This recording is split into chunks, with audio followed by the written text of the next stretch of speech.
ബിസ്മില്ലാഹിർ റഹ്മാനിർ റഹീം. അൽഹംദുലില്ലാഹി റബ്ബിൽ ആലമീൻ വസ്സലാത്തു വസ്സലാമു അലാ റസൂലില്ലാ അമ്മാ ബഅദ്.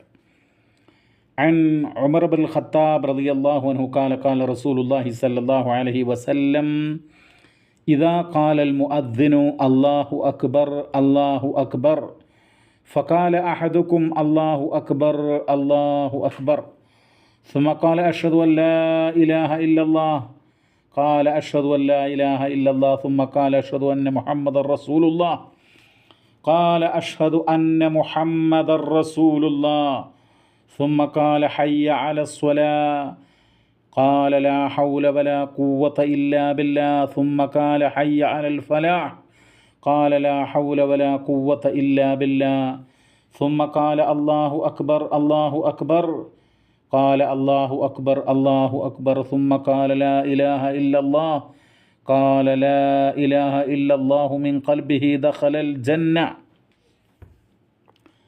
റവാഹു മുസ്ലിം. സഹീഹ് മുസ്ലിമിലെ 385 നമ്പറായിട്ടുള്ള വചനമാണ് ഞാൻ നിങ്ങളെ കേൾപ്പിച്ചിട്ടുള്ളത്. ഈ ഹദീസിൻ്റെ ഒരു പ്രത്യേകത എന്ന് പറഞ്ഞു കഴിഞ്ഞാൽ ബാബുൽ ഖൗലി മിസ്ല ഖൗലിൽ മുഅദ്ദിനി ലിമൻ സമിഅ സുമ്മ യുസല്ലി അലൻ നബിയ്യി സല്ലല്ലാഹു അലൈഹി വസല്ലം സുമ്മ യസ്അലു ലഹുൽ വസീല എന്ന് പറയുന്ന അധ്യായത്തിലാണ് ഈ ഹദീസ് കൊടുത്തിട്ടുള്ളത്. അതായത് മുഅദ്ദിൻ പറയുന്നത് പോലെ, മുഅദ്ദിൻ്റെ ആ വാക്ക് പോലെ കേൾക്കുന്ന ആളുകൾ പറയൽ, പിന്നീട് ബാങ്കിന് ശേഷം പ്രവാചകൻ്റെ മേൽ സ്വലാത്ത് നിർവഹിക്കൽ, പിന്നീട് പ്രവാചകന് വേണ്ടി വസീല എന്ന് പറയുന്ന സ്ഥാനം ചോദിക്കൽ, ഇതുമായി ബന്ധപ്പെട്ട് വിവരിക്കുന്ന അധ്യായം എന്നാണ് ഈ അധ്യായത്തിന് തലക്കെട്ട്. അപ്പോൾ ഇതിൽ പറയുന്നൊരു കാര്യം, നമ്മൾ ബാങ്ക് കൊടുക്കുന്ന ആൾ പറയുന്നത് പോലെ മുഅദ്ദിൻ, ബാങ്ക് വിളിക്കുന്ന ആൾക്ക് മുഅദ്ദിൻ എന്നാണ് പറയുക.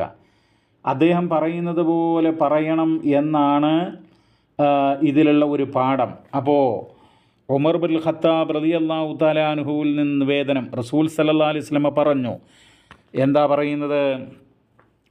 ഇദാ ഖാലൽ മുഅദ്ദിനു അല്ലാഹു അക്ബർ അല്ലാഹു അക്ബർ അല്ലാഹു അക്ബർ അല്ലാഹു അക്ബർ എന്ന് പറഞ്ഞാൽ നമ്മൾ കേൾക്കുന്ന ആളുകളും അതുപോലെ പറയണം. അഷ്ഹദു അല്ലാ ഇലാഹ ഇല്ലല്ലാഹ് എന്ന് പറഞ്ഞാൽ അഷ്ഹദു അല്ലാ ഇലാഹ ഇല്ലല്ലാഹ് എന്ന് പറയണം. പിന്നീട് അഷ്ഹദു അന്ന മുഹമ്മദർ റസൂലുള്ളാഹ്, അത് പറയേണ്ടത് ശ്രദ്ധിക്കുക. അഷ്ഹദു അന്ന മുഹമ്മദൻ റസൂലുള്ളാ എന്നാണ്.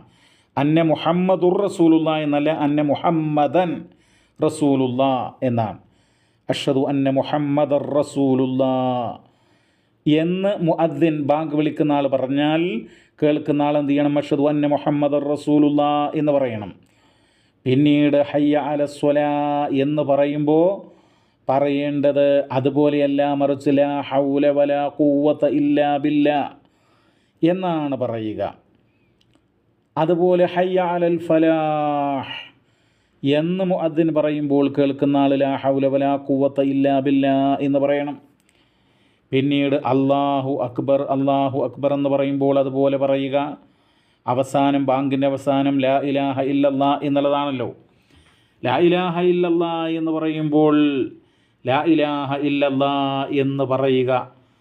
അത് ഈ ഹദീസിൻ്റെ ഒരു പ്രത്യേകത, ഇതിൻ്റെ ഒരു മഹത്വം എന്ന് പറയുന്നത്, ഇത് ആത്മാർത്ഥമായിക്കൊണ്ട് ലാ ഇലാഹ ഇല്ലല്ലാഹു മിൻ ഖൽബിഹി ദഖലൽ ജന്ന, ഇങ്ങനെ മുഅദ്ദിൻ പറയുന്നത് പോലെ പറഞ്ഞ് ലാ ഹൗല വലാ ഖുവത ഇല്ലാ ബില്ലാ അത് നമ്മൾ പറയണ്ടല്ലോ, അതൊക്കെ പറഞ്ഞ് അവസാനം ഇങ്ങനെ മുഴുവനായിട്ട് ആത്മാർത്ഥമായിട്ട് ഇഖ്ലാസോടുകൂടെ ഹൃദയ സാന്നിധ്യത്തോടുകൂടെ പറയുകയാണ് എങ്കിൽ അവൻ സ്വർഗത്തിൽ പ്രവേശിക്കും എന്നുള്ളതാണ്. അപ്പോൾ ഇതിൻ്റെയൊക്കെ അർത്ഥം നമ്മൾ മനസ്സിലാക്കണം.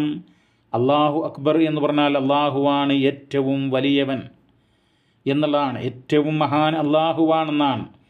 അതുപോലെ അഷ്ഹദു അല്ലാ ഇലാഹ ഇല്ലല്ലാഹ് എന്ന് പറഞ്ഞാൽ ആരാധനക്കർഹനായിക്കൊണ്ട് അല്ലാഹുവല്ലാതെ മറ്റാരും തന്നെ ഇല്ല എന്ന് ഞാൻ സാക്ഷ്യം വഹിക്കുന്നു എന്നാണ്.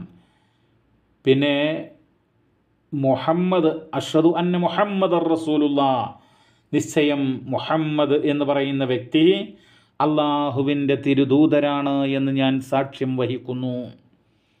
ഹയ്യ അലസ്വലാ എന്ന് പറഞ്ഞാൽ നമസ്കാരത്തിന് വരൂ എന്നാണ്. അത് കേൾക്കുമ്പോൾ നമ്മൾ പറയേണ്ടത് ലാ ഹൗല വലാ ഖുവത ഇല്ലാ ബില്ലാ എന്നാണ് പറയേണ്ടത്. അള്ളാഹുവിനെ കൊണ്ടല്ലാതെ യാതൊരു ശക്തിയും കഴിവും ഇല്ല എന്നാണ്. അൽ ഹൗൽ എന്ന് പറഞ്ഞാൽ ഖുവ, ശക്തി, അതാണ്. ലാ ഹൗല വലാ ഖുവ, അതാണ് യാതൊരു ശക്തിയും കഴിവും അള്ളാഹുവിനെ കൊണ്ടല്ലാതെ ഇല്ല എന്നാണ്. പിന്നീട് അള്ളാഹു അക്ബർ എന്ന് ആവർത്തിക്കുകയാണ്. അതുപോലെ തന്നെ ലാ ഇലാഹ ഇല്ലല്ലാ എന്നാണ് അവസാനം.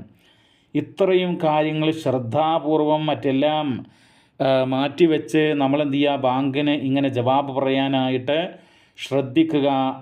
അങ്ങനെ പറഞ്ഞാൽ അവന് സ്വർഗമുണ്ട് എന്നാണ്. ആത്മാർത്ഥമായിട്ടായിരിക്കണം, അർത്ഥമറിഞ്ഞുകൊണ്ടായിരിക്കണം എന്ന് നമ്മൾ പ്രത്യേകം അറിയുക. പ്രവാചകൻ തിരുനബി സല്ലല്ലാഹു അലൈഹി വസല്ലമ പറഞ്ഞൊരു കാര്യമെന്ന് പറയുന്നത്, ബാങ്ക് വിളിക്കുന്ന ആൾ പറയുന്നത് പോലെ കേൾക്കുന്നവർ പറയണമെന്ന, ഇദാ സമിഅ്തുമുൻ നിദാ ഫഖൂലു മിസ്ല മാ യഖൂലുൽ മുഅദ്ദിനു. ബാങ്ക് വിളിക്കുന്ന ആൾ പറയുന്നത് പോലെ നിങ്ങൾ എന്ത് ചെയ്യണം, നിങ്ങൾ പറയുവിൻ ബാങ്ക് കേട്ടാൽ എന്നാണ്. എന്ന് മാത്രമല്ല, അങ്ങനെ ബാങ്ക് കഴിഞ്ഞാൽ പിന്നെ നമ്മൾ എന്താ ചെയ്യേണ്ടത്, നമ്മൾ ചെയ്യേണ്ടത് പ്രവാചകൻ്റെ മേൽ സ്വലാത്ത് നിർവഹിക്കലാണ്. അത് ഹദീസിൽ വന്നിട്ടുണ്ട്. ഹദീസിൽ കാണാം ഇങ്ങനെ ഫഖൂലു മിസ്ല മാ യഖൂൽ, ബാങ്ക് വിളിക്കുന്ന ആൾ പറയുന്നത് പോലെ നിങ്ങൾ പറയുക എന്ന് പറഞ്ഞിട്ട് സുമ്മ സ്വല്ലു അലയ്യ, പിന്നീട് നിങ്ങൾ എൻ്റെ മേൽ സ്വലാത്ത് നിർവഹിക്കുക എന്നാ. ഫഇന്നഹു മൻ സ്വല്ല അലയ്യ സ്വലാത്തൻ സ്വല്ലല്ലാഹു അലൈഹി ബിഹാ അശ്റാ, നിശ്ചയം ആരെങ്കിലും എൻ്റെ മേൽ സ്വലാത്ത് നിർവഹിച്ചാൽ അവൻ അല്ലാഹു തആല 10 അനുഗ്രഹങ്ങൾ ചൊരിയും എന്നുള്ളതാണ്. അപ്പോൾ സാധാരണഗതിയിൽ പല പ്രദേശങ്ങളിലും പ്രത്യേകിച്ച് കേരളത്തിലൊക്കെ ബാങ്കോ ഇക്കാമത്തോ കൊടുക്കുന്നതിന് മുമ്പ് അല്ലാഹുമ്മ സല്ലി അലാ സയ്യിദിനാ മുഹമ്മദ് എന്ന് പറഞ്ഞുകൊണ്ടാണ് ബാങ്ക് കൊടുക്കാറുള്ളത്. അത് ബിദ്അത്താണ്, സുന്നത്തിന് വിരുദ്ധമാണ്, നബി അങ്ങനെ പഠിപ്പിച്ചിട്ടില്ല. അതുകൊണ്ട് തന്നെ ബാങ്കിനോ ഇക്കാമത്തിനോ മുമ്പ് ആ രൂപത്തിൽ സലാത്ത് വിളിച്ച് പറയുക എന്നുള്ളത് തെറ്റായ കാര്യമാണ്. മറിച്ച് സ്വലാത്ത് എപ്പോഴാണ് നിർവഹിക്കേണ്ടത്, ബാങ്കിന് ശേഷമാണ്. ബാങ്ക് കൊടുക്കുമ്പോൾ അതിൻ്റെ ജവാബുകളൊക്കെ പറഞ്ഞ് അങ്ങനെ പൂർത്തിയായാൽ നമ്മൾ ആദ്യം ചെയ്യേണ്ടത് സ്വലാത്ത് നിർവഹിക്കലാണ്. അത് നമുക്ക് നമസ്കാരത്തിൽ ചൊല്ലുന്ന ഇബ്രാഹിമിയ സ്വലാത്ത് ചൊല്ലാം, അല്ലെങ്കിൽ അല്ലാഹുമ്മ സ്വല്ലി വസല്ലിം അലാ നബിയിന മുഹമ്മദ് എന്ന് പറയാം, അല്ലെങ്കിൽ സ്വല്ലല്ലാഹു അലൈഹി വസല്ലം എന്നെങ്കിലും പറയാം. അങ്ങനെ ഒരു സ്വലാത്ത് അള്ളാഹുവിൻ്റെ പ്രവാചകൻ്റെ മേൽ നിർവഹിച്ചാൽ അല്ലാഹു തആല നമുക്ക് 10 അനുഗ്രഹം ചൊരിയും. ഇനി നമ്മളെന്താണ് ചെയ്യേണ്ടത്, ഇനി ഹദീസിൽ പറയുന്നത് സുമ്മ സലുല്ലാഹ ലിയൽ വസീല, നിങ്ങൾ വസീലത്തിനെ തേടുക എന്നാണ്. ഫഇന്നഹാ മൻസിലത്തുൻ ഫിൽ ജന്ന, അത് സ്വർഗത്തിൽ ഒരു സ്ഥാനമാകുന്നു. ലാ തംബഗി ഇല്ലാ ലി അബ്ദിൻ മിൻ ഇബാദില്ലാ, അള്ളാഹുവിൻ്റെ ദാസന്മാരിൽപ്പെട്ട ഒരാൾക്ക് മാത്രമേ അത് അനുയോജ്യമാവുകയുള്ളൂ. അന അർജു അൻ അകൂന അനഹുവാൻ, അത് എനിക്കാകാൻ ഞാൻ ആഗ്രഹിക്കുന്നു. അതുകൊണ്ട് ഫമൻ സഅലലി അൽ വസീലത ഹല്ലത ലഹു ശഫാഅ, ആരെങ്കിലും എനിക്ക് വേണ്ടി അതിനെക്കുറിച്ച് ചോദിച്ചാൽ അവന് എൻ്റെ ഷഫാഅത്തുണ്ടാകും എന്നാണ് പ്രവാചകൻ സല്ലല്ലാഹു അലൈഹി വസല്ലമ പറയുന്നത്. അപ്പോൾ നമ്മൾ സ്വലാത്ത് നിർവഹിച്ച ശേഷം പിന്നെ എന്താണ് പറയേണ്ടത്, വസീലത്ത് തേടുക. അതെങ്ങനെയാ, അത് സഹീഹുൽ ബുഖാരിയിൽ 614 നമ്പർ വചനത്തിൽ വന്നിട്ടുണ്ട്. അല്ലാഹുമ്മ റബ്ബ ഹാദിഹി ദഅവതി താമത്തി വസ്സലാത്തിൽ ഖായിമ ആതി മുഹമ്മദൻ അൽ വസീലത വൽ ഫളീല വബഅത്ഹു മഖാമൻ മഹ്മൂദ അല്ലദീ ബഅത്ത. ഇതാണ് പറയേണ്ടത്, ഇത്രമാത്രമാണ് പറയേണ്ടത്.